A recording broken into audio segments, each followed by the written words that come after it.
ആദ്യമായി ഈ അൾത്താരയിൽ നിൽക്കാൻ ഈ പ്രത്യക്ഷത്തിന് സാക്ഷിയായി എന്നെ ഉയർത്തിയ ഈശോയ്ക്കും അമ്മ മാതാവിനും 1000 നന്ദി അർപ്പിക്കുന്നു. ഞാൻ വരുന്നത് ഇടുക്കി തൊടുപുഴയിൽ നിന്നാണ്. എൻ്റെ പേര് സരിത അജിത്ത്. ഞാൻ ആദ്യമായി 2024 മാർച്ച് 21 തീയതിയാണ് എൻ്റെ കൂട്ടുകാരി ഒത്ത് കൃപാസനത്തിൽ വരുന്നത്. കൂട്ടുകാരി അറിഞ്ഞാണ് ഞാൻ വരുന്നത്.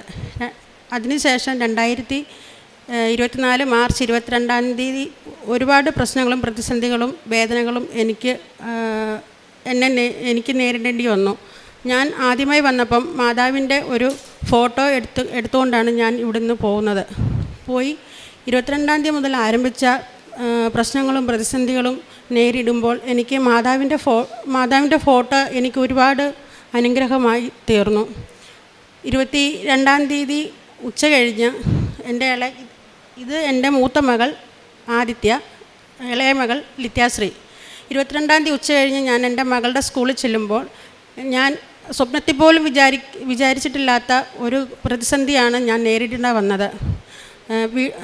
ഞാൻ 2023 പുതിയതായി ഒരു വീട് വെച്ച് വാടക വീട്ടിൽ നിന്ന് താമസം മാറിയത്. എന്നെക്കുറിച്ച് അവിടെ അറിയാത്തത് കൊണ്ടായിരിക്കാം തൊട്ടടുത്തൊരു അംഗൻവാടി പ്രവർത്തിക്കുന്നുണ്ട്.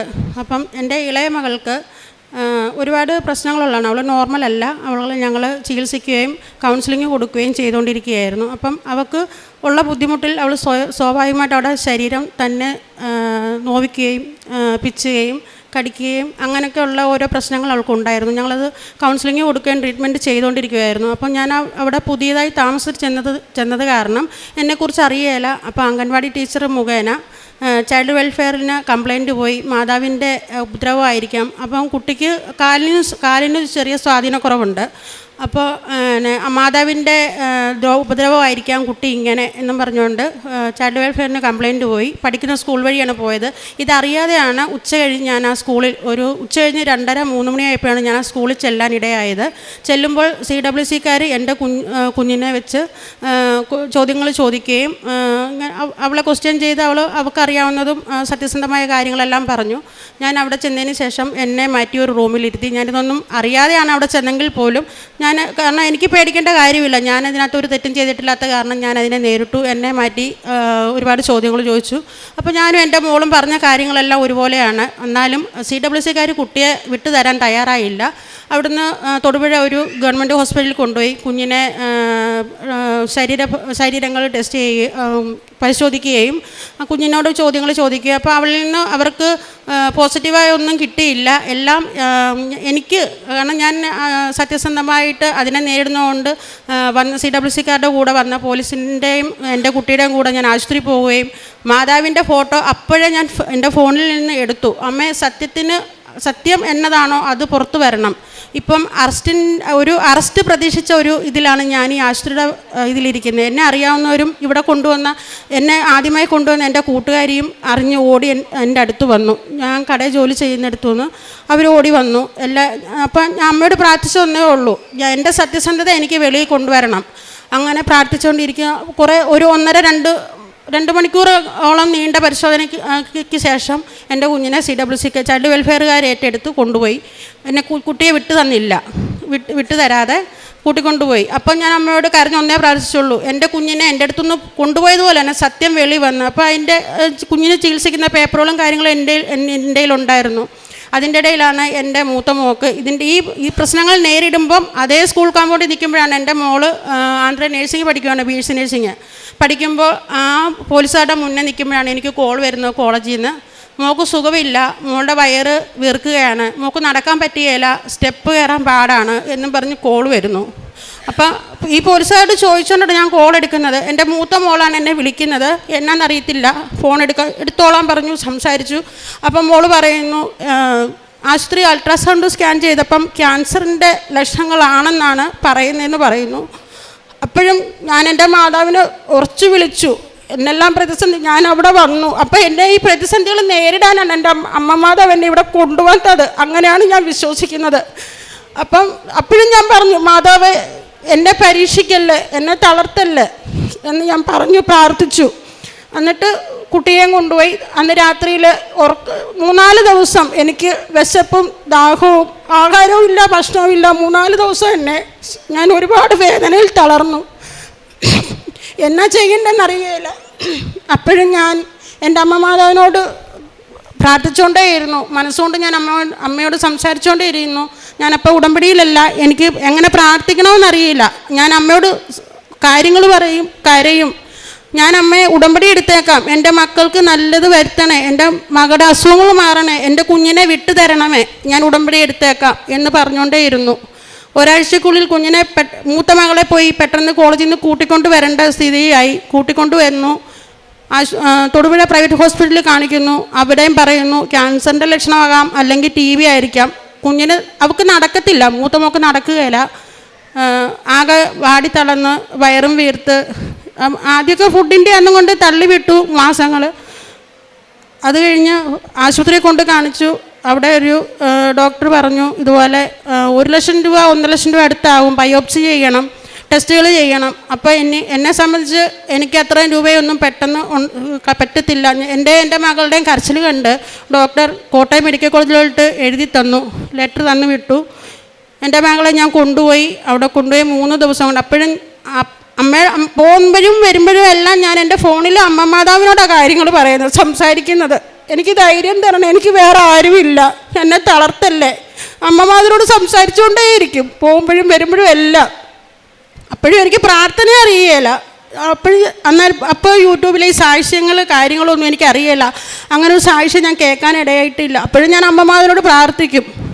അങ്ങനെ ആശുപത്രി പോക്കും കാര്യങ്ങളും ടെസ്റ്റുകളും കാര്യങ്ങളും എല്ലാം. ഇതിനിടയിൽ എൻ്റെ ഇളയ മകളെ ചൈൽഡ് വെൽഫെയർ വെച്ചേക്കുന്ന ഹോസ്റ്റലിൽ പോകണം, അവിടെ കാണും, കുഞ്ഞിനെ കാണും. അവിടെ ചെല്ലുമ്പോൾ അവളുടെ പ്രതിസന്ധികളും വേദനകളും പറയും. അവിടുന്ന് അതും എല്ലാ വേദനകളും ഞാൻ താങ്ങി എൻ്റെ അമ്മമാതിനോട് അപ്പോഴും പ്രാർത്ഥിച്ചു. കോട്ടയം മെഡിക്കൽ കോളേജിൽ കൊണ്ടുവന്നു. സാധാരണ അവിടെ കൊണ്ടുപോയാൽ ഭയങ്കര താമസവും. ഞാൻ ഇതിനു മുന്നേ കോട്ടയത്ത് ചികിത്സയ്ക്ക് പോയിട്ടുണ്ട്.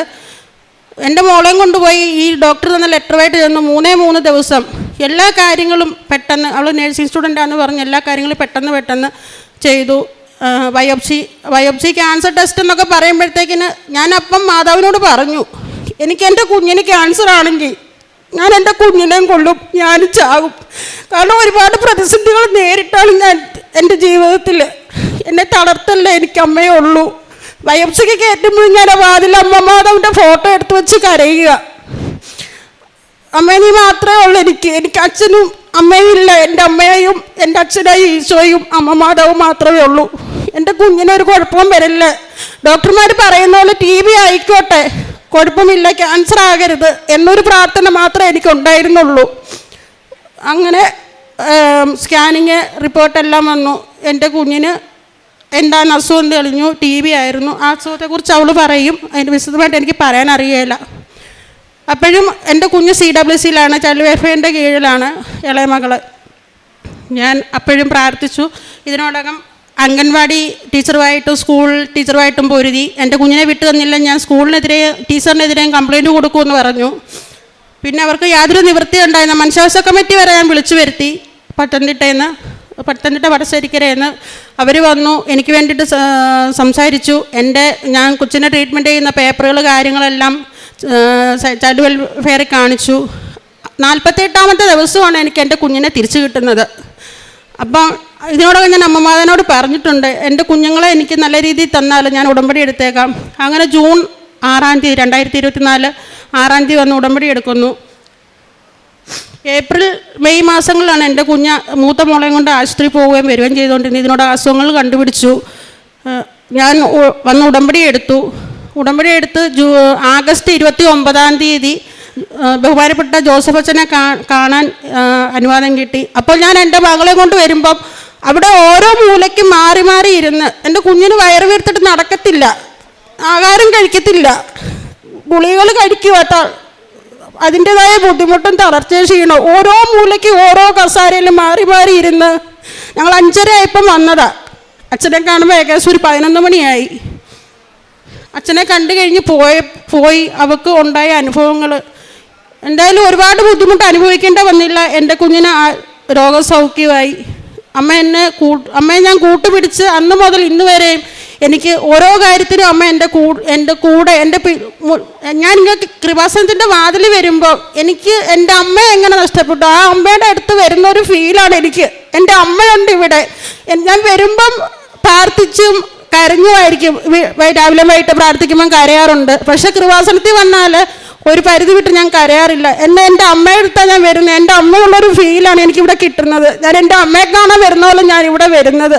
അതുകൊണ്ട് എനിക്ക് ഞാൻ അമ്മയുടെ എൻ്റെ വേദനകളും ഒരുപാട് കരഞ്ഞും തളർന്നു ഇരുന്ന ഞാനാണ്. എൻ്റെ ജീവിതം അങ്ങനെ പൊയ്ക്കൊണ്ടിരുന്നതാണ്. പക്ഷേ ഞാൻ എൻ്റെ അമ്മമാരെ കൂട്ടുപിടിച്ച് കഴിഞ്ഞ് അങ്ങനെ കരയാറില്ല. ഞാൻ കാര്യങ്ങൾ പറയും, അമ്മയോട് സംസാരിക്കും. പിന്നെ എൻ്റെ കുഞ്ഞിൻ്റെ അസുഖവിവരങ്ങൾ അവൾക്ക് കിട്ടിയ അനുഗ്രഹങ്ങളും അവൾ പറയും. എൻ്റെ പേര് ആദിത്യ. ഞാൻ ആന്ധ്രയിൽ നേഴ്സിംഗ് പഠിക്കുകയാണ്. എനിക്ക് ഒരു വർഷം മുന്നേ അബ്ഡോമിനൽ TB ആയിരുന്നു. അതിങ്ങനെ അൾട്രാസൗണ്ട് വഴി ചെയ്തപ്പോൾ ഒമെൻ്റൽ തിക്കനിങ് ഉണ്ടായിരുന്നു. പിന്നെ പെരിട്ടോണിയൽ ഫ്ലൂയിഡ് അക്യുമുലേഷൻ അസൈറ്റീസ് ഒക്കെ ഉണ്ടായിരുന്നു. അപ്പോൾ ചിലപ്പോൾ കിഡ്നി പ്രോബ്ലം ആയിരിക്കാം, ലിവർ പ്രോബ്ലം ആയിരിക്കും. അതൊക്കെ ചെയ്തിട്ടൊന്നും കുഴപ്പമില്ലെന്നാണ് പറഞ്ഞത്. പിന്നെ ഇതുപോലെ പറഞ്ഞു ക്യാൻസർ ആയിരിക്കാം, അല്ലെങ്കിൽ ചിലപ്പോൾ TB ആയിരിക്കാം എന്ന് പറഞ്ഞു. എന്നിട്ട് TB കൺഫേം ആയി. അത് കഴിഞ്ഞ് ഞാൻ ക്ലാസ്സിലൊന്നും പോകുന്നില്ലായിരുന്നു. വീട്ടിൽ തന്നെ ട്രീറ്റ്മെൻറ്റ് കാര്യങ്ങളൊക്കെ എടുക്കുമായിരുന്നു.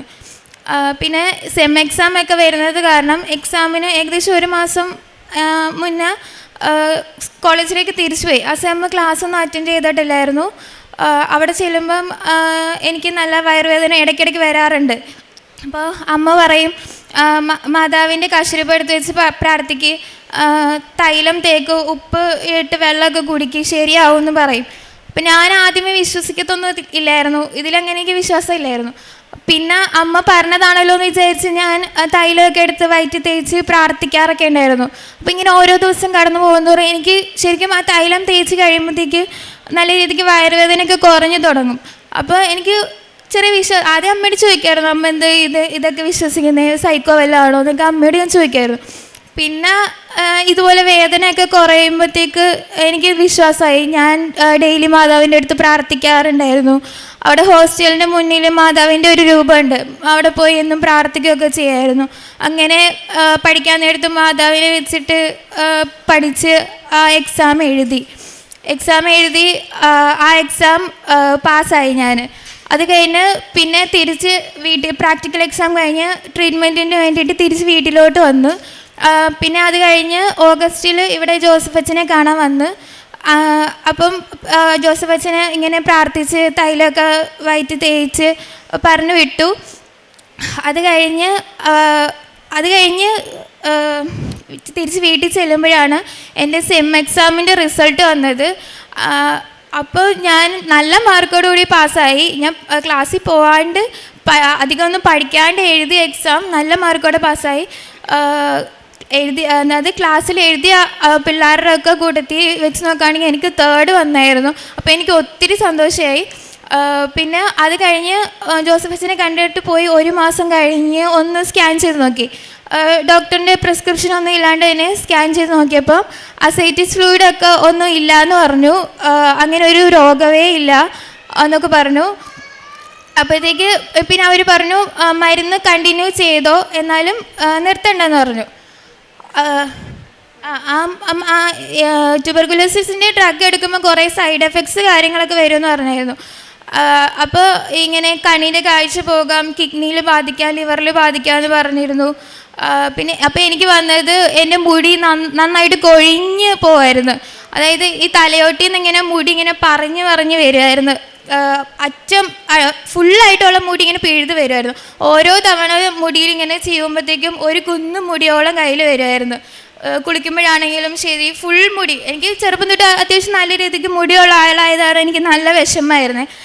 തൈലം അതൊക്കെ തേച്ച് ഇപ്പം അത്യാവശ്യം നല്ല രീതിക്ക് മുടിയൊക്കെ വളർന്നു.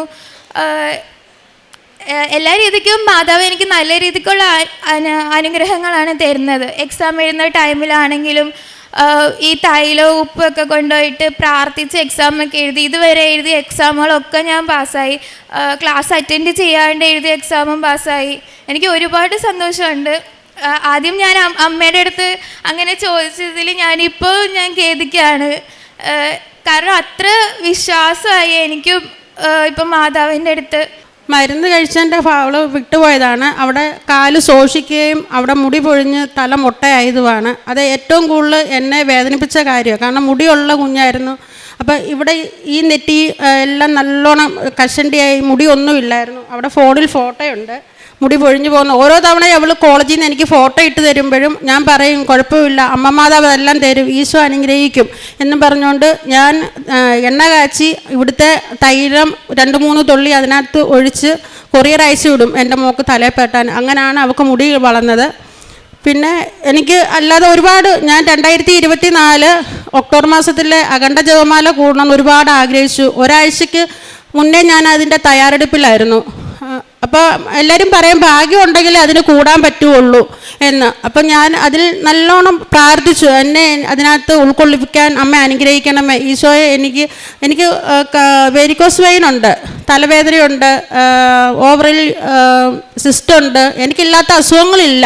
പക്ഷേ ഈ അസുഖങ്ങളെല്ലാം ഓരോന്ന് വരുമ്പോഴും ഞാൻ അമ്മയുടെ തൈലം, എൻ്റെ വെരിക്കോസ്, ഞാൻ ഒരു 10, 12, 13 മണിക്കൂർ നിന്ന് ജോലി ചെയ്യുന്ന ആളാണ് ഒരു 13 വർഷമായിട്ട്. അപ്പോൾ ആ കാലിൻ്റെ വേദന എനിക്ക് ഭയങ്കരമായിട്ട് തളർത്തു. എനിക്ക് കാല് കട്ട് കഴിക്കുക, പിന്നെ അതുപോലെ തന്നെ എൻ്റെ ഇടത്തെ കാലിൽ ഓരോ ബോൾ പോലെ, ചെറിയ ബോൾ പോലെ ഞരമ്പുകൾ ഇങ്ങനെ ഉരുണ്ടുകൂടി കിടക്കും, വെരിക്കോസ് വെയിൻ്റേത്. അപ്പോൾ ഡോക്ടറെ കൊണ്ട് കാണിച്ചു. ഡോക്ടർ മരുന്ന് കഴിക്കണമെന്ന് പറഞ്ഞു. ഈ ഉരുണ്ട് കിടക്കുന്ന ഞരമ്പുകൾ പൊട്ടാൻ സാധ്യതയുണ്ടെന്ന് പറഞ്ഞു. എനിക്ക് ഗുളിക തന്നു. ആ ഗുളിക അതുപോലെ തന്നെ ഞാൻ കൊണ്ട് വീട്ടിൽ വെച്ചതല്ലാതെ അതിനകത്ത് അമ്മയുടെ അനുഗ്രഹത്താൽ ഞാൻ അതിനകത്ത് ഒരു ഗുളിക പോലും എടുത്ത് കഴിച്ചിട്ടില്ല.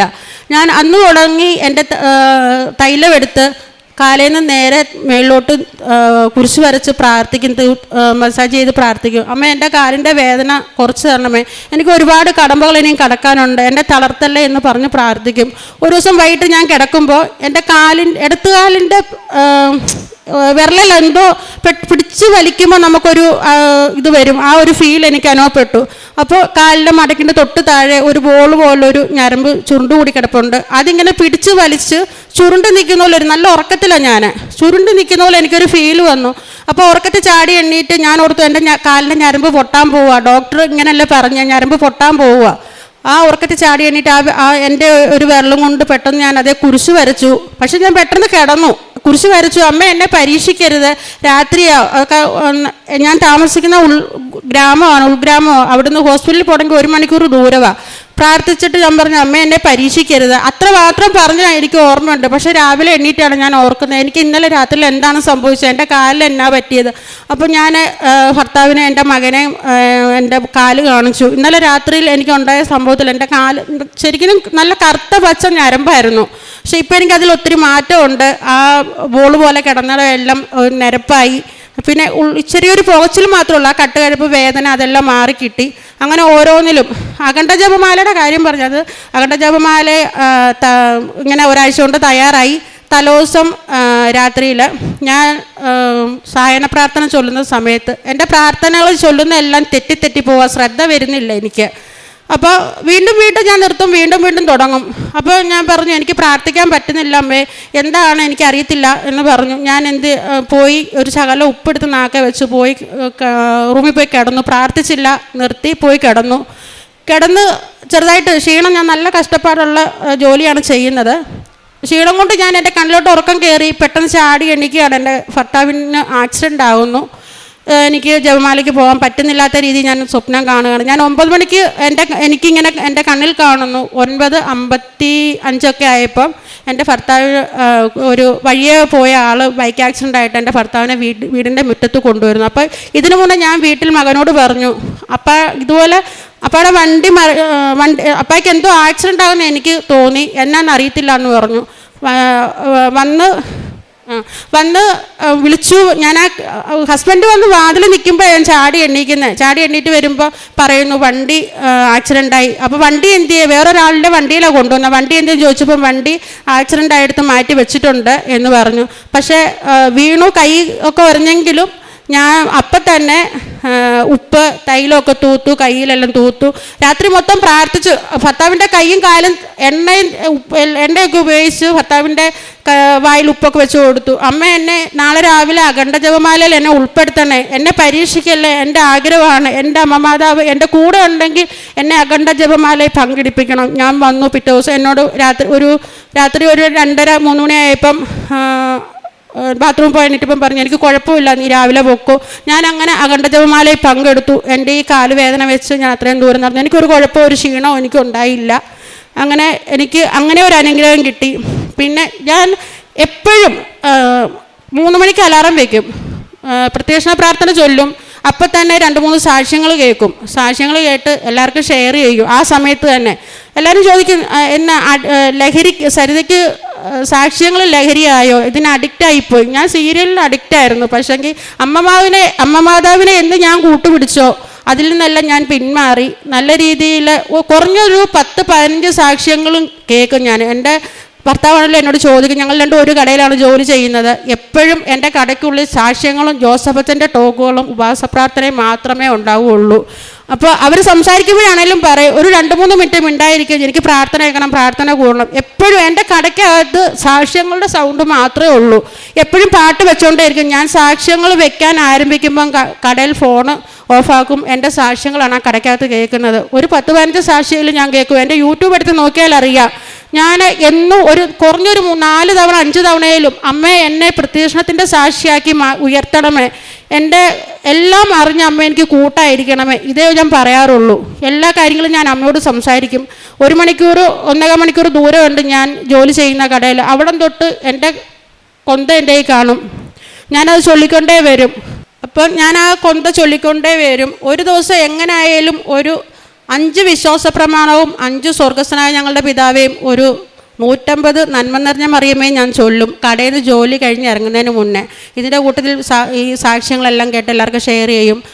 സമയം നോക്കാറില്ല. എപ്പോഴും ഞാൻ എപ്പോൾ 2 മണിക്കാണോ 3 മണിക്കാണോ 4 മണിക്കാണോ എപ്പോഴും ഞാൻ ഈ സാക്ഷ്യങ്ങൾ കേട്ട് ഷെയർ ചെയ്യും. പിന്നെ പ്രേക്ഷിത പ്രവർത്തനമായിട്ട് ഞാൻ എല്ലാ മാസം വന്ന് ഇവിടുന്ന് പത്രം വാങ്ങിക്കും. എനിക്കൊരു മടിയില്ല കൊടുക്കാൻ. ആദ്യമൊക്കെ ഒരു 2 ദിവസം 3 ദിവസം കൊണ്ട് കൊടുത്തു തീർക്കും. പക്ഷേ ഇപ്പോൾ കൊണ്ടുപോകുന്ന പത്രങ്ങൾ അപ്പം തന്നെ ഞാൻ കൊടുത്തു തീർക്കും. ഭയങ്കര സന്തോഷമാണ്. ഇപ്പോൾ ഈ ലാസ്റ്റ് കൊണ്ടുപോയി ഞാൻ മനസ്സ് നല്ല സന്തോഷത്തോടെയും തൃപ്തിയോടെയും കൊടുത്തൊരു പത്രം കൊടുത്ത് എനിക്ക് സന്തോഷമായത് ഈ ലാസ്റ്റ് കൊണ്ട് ഡിസംബർ 17 വന്ന് കൊണ്ടുപോയത്. കാരണം എൻ്റെ കയ്യിൽ നിന്ന് കുട്ടികൾ ഫുഡുകൾ തട്ടിപ്പറിക്കുന്ന പോലെ അടിച്ചു പറിക്കുക പത്രം. ഞാൻ നീട്ടുന്ന കൃപാസനത്തിലെ പത്രമാണോ എന്നും പറഞ്ഞ് കയ്യിൽ നിന്ന് തട്ടിപ്പറിക്കുക ചെയ്തത്. പിന്നെ എല്ലാവർക്കും ഞാൻ സാക്ഷ്യങ്ങൾ ഷെയർ ചെയ്യാറുണ്ട് പ്രേക്ഷിത പ്രവർത്തനമായിട്ട്. പിന്നെ കാരുണ്യപ്രവൃത്തി എന്ന് പറയാൻ ഞാൻ ക്യാൻസർ രോഗികൾക്ക് ഈ ഓൺലൈനിൽ എനിക്ക് പോയി കാണാനൊന്നും പറ്റിയില്ലെങ്കിലും എൻ്റെ പ്രാർത്ഥനയിൽ എല്ലാവർക്കും വീടില്ലാത്തവർക്ക് വീടുണ്ടാകണമേ, കുഞ്ഞുങ്ങളില്ലാത്തവർക്ക് കുഞ്ഞുങ്ങളുണ്ടാകണമേ, ക്യാൻസർ രോഗികൾ എല്ലാവരെയും സുഖപ്പെടുത്തണം. ഒരു അസുഖം ഉണ്ടായി ആരും വലയരുത്. അങ്ങനെ എന്നെ കഴിയുന്ന എനിക്ക് എൻ്റെ ഉള്ളത് രീതിയിൽ ഞാൻ പൈസ ആയിട്ട് സഹായം ചെയ്യാറുണ്ട്. അതുപോലെ തന്നെ ഡ്രസ്സുകളാണേലും ഞാൻ എല്ലാ വർഷവും അനാഥാലയത്തിൽ കൊണ്ട് കുഞ്ഞുങ്ങൾക്ക് ഉള്ളതാണേലും പ്രായമുള്ള അച്ഛനമ്മമാർക്കുള്ളതാണേലും ഞാൻ അലമാരി ഈ പോകുന്ന സമയമാകുമ്പോൾ ഒരാഴ്ചയ്ക്ക് മുന്നേ നോക്കിയിട്ട് എത്രയും എൻ്റെ പിള്ളേർക്ക് ഡ്രസ്സുകൾ അധികം വലിച്ചു കൂട്ടി ഇടാനില്ലാത്ത പിള്ളേരാണ്. എന്നാലും അവരുടെ ഏറ്റവും നല്ല ഡ്രസ്സുകൾ നോക്കി അവരും എടുത്തു തരും. അതിനൊപ്പം ഞാൻ എടുത്തുകൊണ്ട് കൊടുക്കുകയും ചെയ്യും. എനിക്ക് അമ്മ മാതാവ് ഒരുപാട് അനുഗ്രഹങ്ങൾ തരുന്നുണ്ട്. മുന്നോട്ടുള്ള ജീവിതത്തിൽ ഞാൻ എൻ്റെ അമ്മയുടെ മകളായിട്ട് ഈ ഉടമ്പടിയിൽ മുന്നോട്ട് പോകാൻ എൻ്റെ ആഗ്രഹം. ഒരുപാട് പ്രതിസന്ധികളെല്ലാം നേരിട്ട് അമ്മയോട് സംസാരിച്ചും അമ്മയോട് വേദനകൾ പറഞ്ഞും എൻ്റെ ഓരോ ദിവസവും ഞാൻ ഇങ്ങനെ മുന്നോട്ട് കൊണ്ടുപോകുന്നത്. പിന്നെ എങ്ങനെ പറഞ്ഞ തീരുകയല്ല. ഞാൻ 6 നിയോഗങ്ങളാണ് വെച്ചേക്കുന്നത്. പക്ഷെങ്കിൽ എനിക്ക് 600 നടന്നേക്കുന്നത്. ഓരോ ദിവസവും എനിക്ക് പൈസയുടെ ബുദ്ധിമുട്ടായിട്ട് എനിക്ക് ഒരാഴ്ചയിൽ 7,000 രൂപ 8,000 രൂപ ലോൺ അടയാനുണ്ട്. ഓരോ ദിവസവും ഞാൻ അമ്മയ്ക്ക് രാവിലത്തെ പ്രാർത്ഥനയിലും 5:30 പ്രാർത്ഥന കറക്റ്റ് അലാറം വെച്ചേക്കുക. കറക്റ്റ് 5:30 എന്നുണ്ടെങ്കിൽ ഞാൻ 5:30 ഡെയിലി ബ്രെഡിന് കൂടും. അപ്പം തന്നെ എൻ്റെ കാര്യങ്ങളെല്ലാം ഞാൻ എഴുതി വിടും. പിന്നെ ഒത്തിരിയൊന്നും അമ്മയോട് പറയണ്ട, അമ്മ എല്ലാം അറിഞ്ഞ് ചെയ്യുന്നുണ്ട്. ഞാൻ മുന്നോട്ടുള്ള ജീവിതത്തിലും ഞാനും എൻ്റെ മക്കൾ ഇപ്പോൾ എൻ്റെ മോള് ഉടമ്പടി എടുത്തേക്കുവാണ്. ഇന്ന് ആദ്യ ഉടമ്പടിയാണ്. ഞാനിത് 4ാമത്തെ ഉടമ്പടിയാണ്. അപ്പോൾ മുന്നോട്ടുള്ള ജീവിതത്തിൽ ഞാൻ ഇങ്ങനെയൊക്കെ തന്നെ ആയിരിക്കും. എനിക്ക് മാതാവിനെ ഞാൻ കൂട്ടുപിടിച്ച് മുന്നോട്ട് പോകാനാണ് എൻ്റെ ഒരു ആഗ്രഹം. പിന്നെ ഇത്ര അനുഗ്രഹങ്ങൾ തന്ന അമ്മ മാതാവിനും ഈശോയ്ക്കും 1000 നന്ദി സമർപ്പിക്കുന്നു. എൻ്റെ ഹൃദയത്തിൻ്റെ ആകുലതകൾ വർദ്ധിക്കുമ്പോൾ അങ്ങ് നൽകുന്ന ആശ്വാസം എന്നെ ഉന്മേഷവാനാക്കുന്നു. സങ്കീർത്തനം 94:19.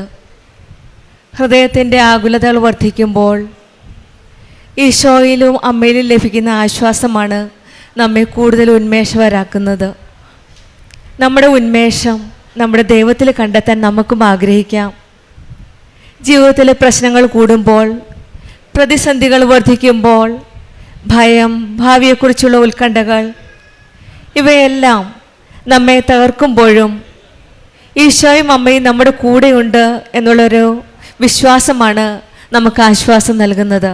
ഈ മകൾ സരിത അജിത്തും കുടുംബവും നമ്മളോട് ഷെയർ ചെയ്തത് അതുതന്നെയാണ്.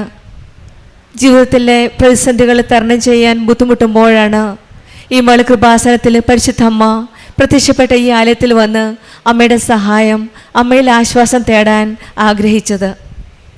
പിന്നീട് ഉടമ്പടി എടുക്കുകയും ഉടമ്പടി ജീവിതം നല്ല ഭക്തിയോടെ വിശ്വാസത്തോടെയാണ് ഈ മകൾ നയിച്ചത്.